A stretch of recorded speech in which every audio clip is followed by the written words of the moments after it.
that HMRC, in their words, mothballed SVR in 2000. Well, that's certainly in the note that I have, which is a briefing note for the Permanent Secretaries for coming in May 2007. That's a fact. Now I see there's another briefing note for the Permanent Secretary at paragraph 4, which says, following the decisions that's coming in the Labour-Liberal administration, following the decision not to invoke the power in 1999, a memorandum of understanding was agreed between the Inland Revenue, now part of HMRC, the Department of Work and Pensions, DWP, and the Scottish Executive to maintain the then existing tax infrastructure in the period that the SVR is not being used, and to introduce the tax should the Scottish Executive decide to use the power. I'd like to know what that memorandum of understanding said beyond that. I mean, were you aware that it had been effectively mothballed? It was on a care and maintenance. Can I just deal with that? Because you're trying to say that this was news to you. Well, apparently it was known in 2000, and I presume there was discussions between the Treasury and the Finance Department.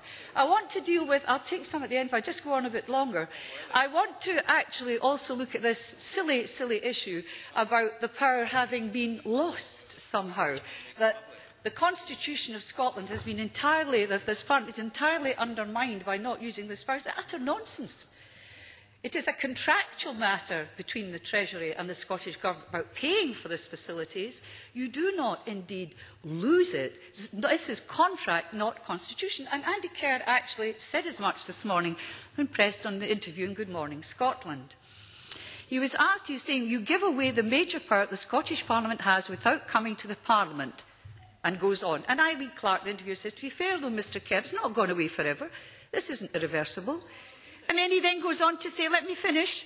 She says, if you're willing to stump up the £7 million, then you can get it back. He says, the power remains in statute, but your ability to use it is gone. Yes, the power is still there. The power is still there. I'm sorry if that's too simple a constitutional question for those who are trying to rabble-rouse on the back benches. The contract still exists. If you want to pay £7 million for nothing that you're not going to use, unless breaking news, Labour, the Liberal Democrats and Conservatives are going to raise tax if, sadly, they were to get into power next year. Why would you pay money for a system that you can bring into activity within 10 months? Within 10 months, it's not a big deal.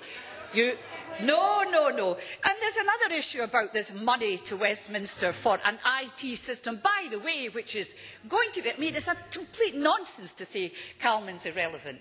If you're going to abolish something within a period of months, why on earth would you pay money towards something that's going to be abolished, that you're not going to use, that's going to cost you nurses and teachers? And by the way, to Gavin Brown, that was illustrative to give an example of what the funding could provide rather than buying fresh air. Let's also deal, in fact, also with why should Scotland be paying money for something that's been brought about by Westminster. And let's look at the terms of the HM Treasury Statement of Funding Policy. The Statement of Funding Policy says the devolved administrations will meet all the operational and capital costs associated with devolution from their allocated budgets. Fair enough. We want to do free personal care, we've got to pay for it. We don't want to pay upfront fees for students, fine. If we want concessionary fares, fine. We must bear that. But this is a system that's being introduced by Westminster without consultation, without discussion. It therefore does not fit within this contract that has been agreed. And you know something, I've sat listening to this long enough. There was not a squeak out of you, not a squeak out of you. Your benches are Liberals now in power for the £40 million a year that the Treasury keeps because we introduced free personal care. One-way flow of money. They take, even when we do something that saves them money. And while I'm on the roll,